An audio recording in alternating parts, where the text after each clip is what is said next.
এই রেসিপিটা কিন্তু একদম 5 মিনিটের মধ্যেই হয়ে যায়। তো আজ আমি বানাচ্ছি মাশরুম বা ছাতু। মাশরুম আমাদের এখানে দু রকমের পাওয়া যায়, একটা এই যে আমার হাতে দেখতে পাচ্ছ, আর একটা হচ্ছে এটা। ঘরোয়া কিছু উপকরণ দিয়ে ঝটপট তৈরি হয়ে যায় এই রেসিপিটা। তো চলো রেসিপিটা তোমাদের সাথে শেয়ার করছি।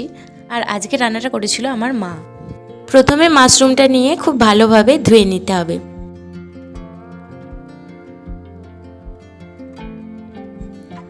তারপর এখানে টমেটো কুচি নেওয়া হয়েছে। তো গ্যাসে কড়াই গরম করে কড়াইয়ের ওপর কিছুটা সাদা তেল অ্যাড করে দিতে হবে। এরপর তেলটা একটুখানি গরম হয়ে এলে টমেটো কুচিটা তেলের মধ্যে দিয়ে ভালো করে নাড়িয়ে নিতে হবে। টমেটোটা একটুখানি ভাজা ভাজা হয়ে যাওয়ার পর ওই ধুয়ে রাখা মাশরুমটা এখানে অ্যাড করে দিতে হবে। এরপর মাশরুমটা আর টমেটোটা একসাথে ভেজে নিতে হবে। এরপর এখানে 1 চামচ মতো হলুদ গুঁড়ো আর 1 চামচ মতো জিরের গুঁড়ো অ্যাড করতে হবে। এরপর দিতে হবে সামান্য লবণ। এরপর ভালো করে কষিয়ে নিতে হবে।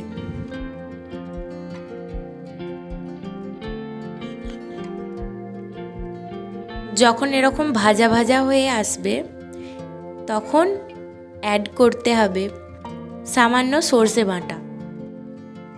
সর্ষে বাটা অ্যাড করে দেওয়ার পর দিয়ে দিচ্ছে ম্যাগি মশলা। এখানে 5 টাকা প্যাকেট ম্যাগি মশলাগুলো 2 পাতা দেওয়া হয়েছে। এরপর এটাকে খুব ভালোভাবে একসাথে কষিয়ে নিতে হবে। দেখতে পাচ্ছ কত সুন্দর কালার এসে গেছে। এই পর্যায়ে যখন একটু শুকনো শুকনো হয়ে আসবে তখন এখানে অ্যাড করছিলাম 1 বাটি মতো জল।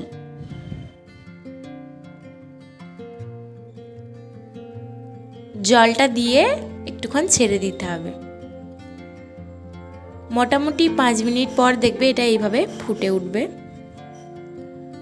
তো খুব ভালোভাবে ফুটে যাওয়ার পর এখানে কাসুরি মেথি অ্যাড করছে। কাসুরি মেথিটা অ্যাড করার পরও 5 মিনিট ফুটিয়ে নিতে হবে। এখন কিন্তু এটা সার্ভ করার জন্য একদম রেডি। দেখতেই পেলে একদম 5 মিনিটও লাগলো না। অসাধারণ টেস্ট হয়েছিল। বাড়িতে মাশরুম থাকলে অবশ্যই বানিয়ে দেখবেন। বাচ্চা থেকে বড় সবাই খেতে পারবে। সম্পূর্ণ নিরামিষ একটি রেসিপি। গরম ভাত বা রুটি সব কিছুর সাথেই একদম জমে যাবে। তো ভিডিওটা কেমন লাগলো অবশ্যই জানাবেন। ভালো লাগলে লাইক করবেন। আর এরকমই সুস্বাদু নিরামিষ সব রেসিপি পেতে আমার চ্যানেলটিকে সাবস্ক্রাইব করতে ভুলবেন না। তো আজকের জন্য এতটাই। সকলে ভালো থাকবেন। দেখা হচ্ছে নেক্সট ভিডিওতে। রাধে রাধে।